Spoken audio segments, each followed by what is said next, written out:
Hola chicos, hola chicas. No sé si aquí también dejo pasar un segundo como los audios de WhatsApp antes de saludar. Ahora, es que si no se veía como mal, como muy poco yo. Y me tengo que ver yo, es mi canal. Hola, ¿qué tal? Espero que todo vaya muy bien. Hoy os traigo un nuevo vídeo. En este caso, uno que hace mucho que no os traigo, que es hablando sobre mis libros. No voy a traer los más raros, sino los últimos que me he leído. Os puedo traer los últimos que me he comprado o los más raros que me he comprado. Si lo dejáis en comentarios, yo lo voy mirando. Sabéis que siempre contesto y lo traigo. El más raro, por cierto, era un libro sobre... Era un libro indio. Creo que os lo traje en uno de los vídeos de mis libros más raros. Era un libro indio sobre religión india. O sea, sin más. No sé si llamarla religión porque eran textos sagrados, digamos. Se lo di a mi compañera, ex compañera de piso o ex inquilina. Ella había vivido en la India y le fascinaba ese libro. Decía que llevaba un montón de tiempo buscándolo en castellano y que no lo encontraba. Y como para ella significaba algo y para mí era una curiosidad, una mera curiosidad. Pues se lo regalé. No lo había leído aún, pero se lo regalé y no pasa nada. Era un libro que estaba predestinado para ella. Bueno, dejo de enrollarme. Aquí abajo ya sabéis que tenéis mi enlace a Instagram. También tenéis los enlaces a todos los canales de ASMR de gente que me gusta y que creo que hacen canales muy guays, seguramente mucho mejores que el mío. Igualmente os agradezco que estéis aquí, los que estéis. Y también tenéis el enlace para haceros miembro, que podéis pues haceros miembros y tener un vídeo más al mes exclusivo para vosotros. Pero sin más dilación, os enseño los libros últimos que me he leído, ¿vale? Aquí tenéis uno de los últimos que me he leído. No sé si se ve muy bien el título. Ahora se ve. Es La llave del abismo. La llave del abismo. La llave del abismo. De José Carlos Somoza. José Carlos Somoza es un autor que conocí a través de una amiga que trabajaba en mi anterior empresa, una de esas chicas que os dije que eran dos gemelas y que se ha ido a vivir a Dinamarca, y lo conocí a través de otro libro que se llama Zig Zag, Zig Zag, Zig Zag, Zig Zag, Zig Zag. Y por las que me he leído de él, todas son una mezcla de intriga medio sobrenatural o científica, mezclándolo. Y me han gustado todas las que me he leído, incluida esta. Os leo de qué va el libro, supuestamente, ¿vale? Porque a veces los resúmenes que hacen al final del libro son como... ¿En serio? La vida rutinaria de Daniel King, joven empleado ferroviario, queda marcada para siempre cuando en un día normal de trabajo descubre a un pasajero con una bomba adherida a su cuerpo. Antes de que pueda reaccionar, el extraño le propone un arriesgado trato. Junto a una muchacha cuyos ojos solo ven oscuridad, un bibliófilo escéptico e inquisitivo y los extraños y poderosos amigos de estos, Daniel King cruzará tierras pobladas de tinieblas, remotas leyendas y dioses arcaicos, desde Japón hasta los últimos confines de la Tierra para hallar la llave del abismo y descifrar así la verdad sobre la entidad suprema que rige el mundo. Una verdad tan imprevista como pavorosa. La llave del abismo es un viaje trepidante en los entresijos de la fe, una reflexión sobre lo que implica matar en nombre de las creencias religiosas y una revelación de lo que realmente se oculta tras ellas. En este thriller de ambiente futurista, José Carlos Somoza ha logrado evocar un universo de sombras cuya explicación final dejará sin aliento al lector. A ver, debo decir que una vez llevas un ratito de libro, esperas más o menos el final. No con todos los detalles, pero sí que el final no te va a dejar sin aliento, como pone aquí. Por eso os decía, ¿vale? Es un final más o menos previsible en parte. Hay otra parte que mantiene el misterio hasta el final y esa sí que está muy bien montada, ¿vale? Sí que es verdad que habla, pues eso, sobre un mundo futurista, distópico más que futurista, yo diría, en el cual hay una religión como universal, ¿vale? Que tiene, no sé si son 14 capítulos. Y, bueno, lo pongo por aquí. A ver, que os lo diga.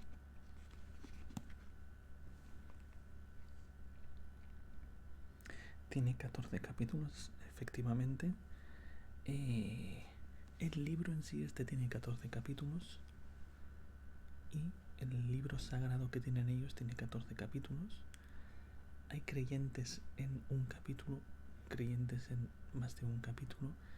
¿Y qué significa ser creyente en un capítulo o más de un capítulo? Cada capítulo tiene un significado particular. Cada capítulo transmite una parte del mensaje supuestamente sagrado. E incluso cada capítulo, el hecho de ser fervientemente creyente de un capítulo te hace tener como ciertos poderes, entre comillas. Y me encantó porque más o menos lo iba intuyendo, pero al final te lo aclara que lo que ha intentado él hacer, aparte de hacer un libro, es hacer un homenaje a los mitos de Cthulhu, como le digo yo, de Lovecraft, y te dice incluso a qué relatos cada capítulo intenta hacer homenaje.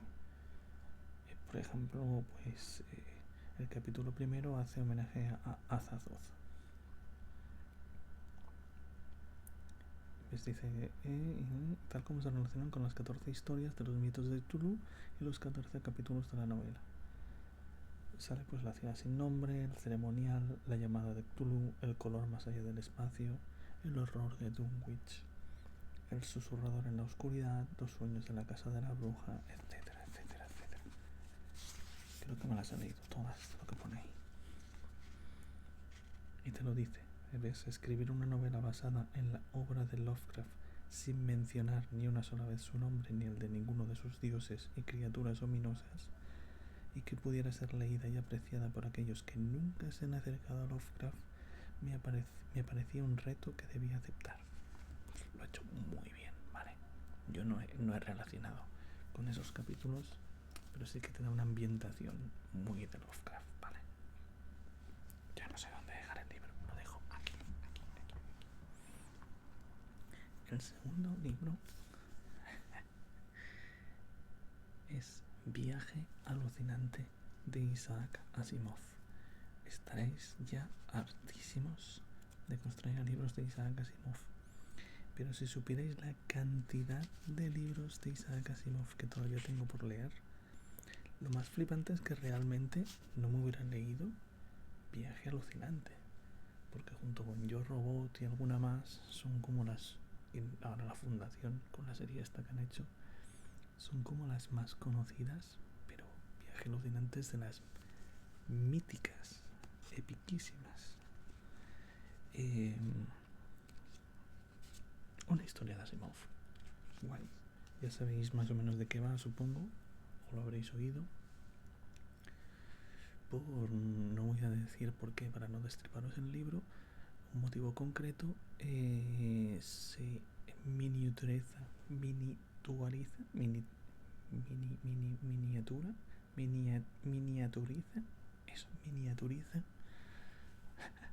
no sé hablar, una pequeña nave acuática tipo submarino junto con unos personajes que a través de una inyección se introducen en un cuerpo humano para intentar solucionar una cuestión médica. tienen un tiempo determinado para hacerlo, con además todas las problemáticas que conlleva estar circulando a través de la sangre, encontrarte con glóbulos blancos y que piensen que eres un agresor, etcétera, etcétera. Juraría que he visto Viaje Alucinante 2,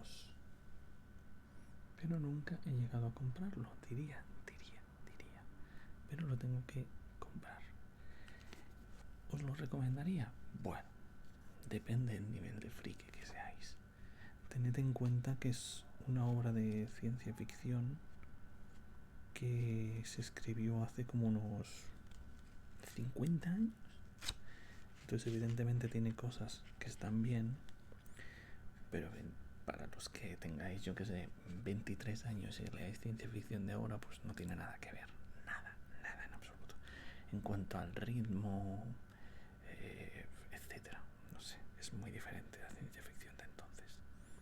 Pero fijaos que la segunda edición es de 1980. O sea, este libro es bastante más viejo que yo, y no diré cuánto. Otro de los libros que os quiero traer es puramente académico, pero a la vez no. Es este libro que se llama El Imperio Otomano de Colin Imber. Este lo he cogido para una asignatura que tengo, que es Historia Medieval 2, que ya os contaré alguna vez mierdas sobre la UNED, pero ponen como una prueba de evaluación continua que aunque saques un 10, luego tienes que aprobar el examen final y ni siquiera te quitan ninguna pregunta, simplemente pues si tienes mejor nota de esto te subirá la nota final. Una de las partes que tiene para hacer esa prueba de evaluación continua es leerte un libro adicional al libro, no, 2 libros que hay de la asignatura, ¿vale? Y yo, que soy un matado, pues cogí El Imperio Otomano y me lo leí. No porque sea el Imperio Otomano, sino porque habría que sudar literalmente de esa práctica.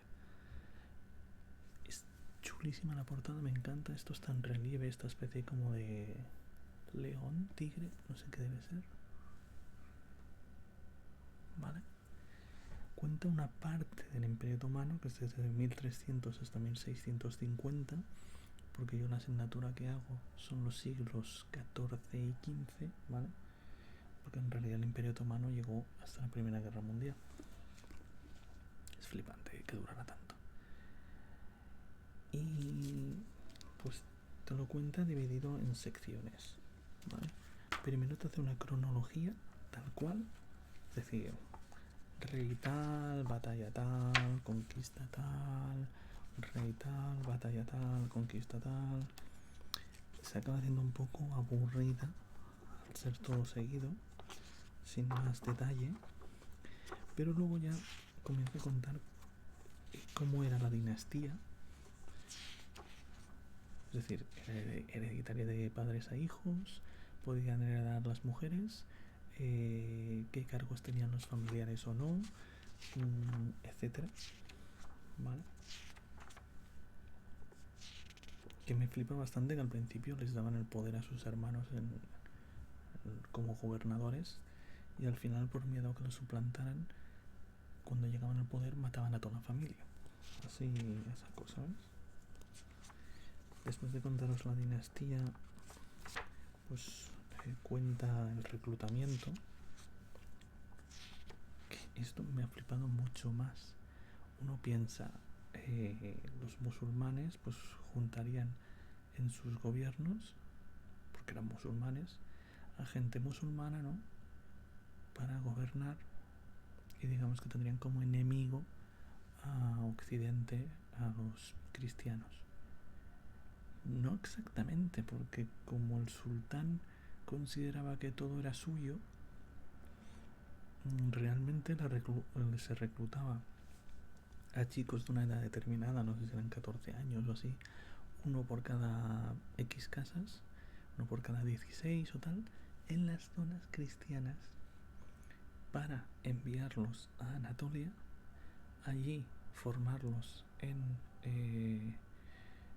árabe, persa, turco y religión musulmana, y que conviviera con gente musulmana. Luego se les hacía desarrollar un oficio y a partir de ahí podían o ir a cargos de gobernación o de escribas, etcétera, o ir a la escuela de palacio, donde acababan saliendo todos los servidores del sultán, su jardinero, su peluquero, su tal. Pero es que esa gente, su peluquero, como se le había adiestrado en 1000 cosas, aunque fuera peluquero, podía acabar siendo su visir. Y pues eran gente pues de Bulgaria, de Albania, de Grecia. Se habían convertido todos, evidentemente, y eran musulmanes, pero eran de origen cristiano, que te flipa bastante. Y con eso intentaba quitar el poder a las dinastías locales, sobre todo en la zona otomana, en la zona de Turquía, originalmente otomana me refiero. Las dinastías locales que había allí antes, pues las sustituía por esta gente que eran mucho más fieles, porque es que habían sido criados por él y todo se lo debían a él, no a sus tierras, a sus vasallos que no tenían, etcétera. Luego te cuenta cómo funcionaba el palacio en sí, es decir, cómo era el consejo imperial, quién trabajaba allí, quién tenía acceso. Eso es otra cosa, o sea, las mujeres del harén y su peluquero podían tener tanta influencia en el sultán o más que el visir, porque al palacio en sí donde vivía el sultán solamente tenían permiso para entrar las personas que trabajaban allí. A los demás tenían que darles permiso y pues no siempre se le daba, o se le daba de cuando en cuando. Te hablo de cómo funcionaban las provincias, cómo se repartían las tierras, cómo era la ley que te dice que claro, tenía que coincidir con lo que decía la ley coránica, pero como la ley coránica en muchos aspectos, como la tenencia de tierras, pues tenía sus defectos, se encuadraba como fuera en la ley coránica, haciendo trucos de magia 1000. Cómo funcionaba el ejército con el grupo de genízaros, que eran la guardia privada al principio del sultán y luego fueron como el cuerpo de élite que le protegía y que se mantenía siempre hasta el último momento, ¿no? Hace una batalla, digamos, se decidió porque ellos no se echaron atrás y que también venían del reclutamiento de gente de origen cristiano. Y como era la flota, etcétera. Sale aquí Barbarroja, nuestro amigo Barbarroja, que le ofreció, no sé si era Túnez o Argel, al sultán a cambio de ser gobernador de las islas. Y aquí este que todavía no me lo he acabado, perdonad que os lo saque, aunque no me lo haya acabado, que es Rayuela, de Julio Cortázar. Esto, según cómo te lo leas, quién se lo lea y en qué momento de la vida estés, te puede parecer desde absurdo, el libro más absurdo que te hayas echado a la cara, hasta una puñetera obra de arte, ¿vale? Es un libro que en realidad no tiene historia. Sí que te habla de una historia de un personaje que se llama Oliveira, argentino, y la maga uruguaya, y otros amigos ultra extraños que están en un llamado Club de la Serpiente, que se reúnen para escuchar jazz, beber y debatir cosas súper metafísicas de la vida en París, ¿vale? Y otra parte de la vida de Oliveira con un amigo que se llama Traveler en Buenos Aires y su novia Talita, ¿vale? Pero es que es un libro que lo que intenta, como te dice aquí, te dice, fue una verdadera revolución dentro de la novelística en lengua castellana. Por primera vez un escritor llevaba hasta las últimas consecuencias la voluntad de transgredir el orden tradicional de una historia y el lenguaje para contarla. El resultado es este libro único, abierto a múltiples lecturas lleno de humor, de riesgo y de una originalidad sin precedentes. ¿A qué se refiere con transgredir el orden tradicional de una historia y la originalidad sin precedentes? Pues precisamente a eso, a que prácticamente no hay historia. No hay historia. Te puedes leer el libro de dos formas diferentes. Te lo pone al principio del libro. Te puedes leer del capítulo 1 al 56, ¿vale? Y olvidarte del resto de capítulos, o seguir este orden de capítulos que te pone aquí, saltando de capítulo en capítulo. No hace falta mirarlo ahí, porque cada vez que te acabas un capítulo te dice dónde te tienes que dirigir, ahí entre paréntesis, para continuar con la historia, ¿vale? Esto ya lo primero, o sea, ya puedes hacer dos lecturas con dos finales diferentes. Te mezcla capítulos donde, por ejemplo, hay dos lecturas, digamos, dos historias que están hablando de lo mismo de forma totalmente diferente, y te pone una línea de esa historia y una línea de la otra. Es otra línea de esa historia y una línea de otra, así que tienes que irte leyendo las historias cada dos líneas, volver al principio y volver a leerlo. Hay otras que te comienza a mezclar lo que está diciendo la gente sin decirte quién lo está diciendo. En otras comienza a transgredirlo poniendo H's a palabras que no llevan H. Es que hay de todo, hay de todo. Hay de todo. Comienza a ponerte un montón de palabras que son incomprensibles, que tienes que pillar en diccionario. Pero esa es la parte genial de transgredir el hecho de cómo hacer una novela o cómo hacer un texto. E incluso filósofa sobre ello, diciéndote que con esto lo que hace es que tú te impliques en la historia. Tú realmente crees la historia, tú realmente estés en el libro. Porque si no, en las novelas tradicionales lo que eres es un receptor, simplemente, de lo que el escritor te está diciendo. Pero es que mezclado entre todo ello, como dice, hay un montón de reflexiones de todo tipo ultra filosóficas. Desde la religión, la evolución, la influencia de la tecnología en el hombre, hasta las más metafísicas que desde el principio de la humanidad pueden haber surgido, como el hecho de que una persona realmente cree estar comunicándose con otra, pero cada uno al final estamos solos. ¿Por qué estamos solos? La comunicación no es como entre cuerpo y cuerpo, no entre persona y persona, ¿no? Entre mente y mente, entre lo que somos en sí. Y además, cuando comunicamos a la otra persona no ha estado en ese momento y no lo ha vivido. O si ha estado, lo ha vivido desde otra perspectiva y por lo tanto ya no está viendo lo mismo. O incluso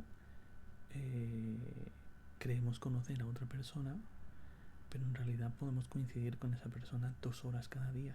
Pero esa persona tiene otras 22 horas al día en las cuales le está pasando cosas. Cosas que no te cuenta, o cosas que te cuenta pero tú no has vivido, como decía. Reflexiones de este tipo a montones, con escenas súper surrealistas que te hacen reír y dramas. Hay algún drama que otro también, no te digo que no. No me lo he acabado, pero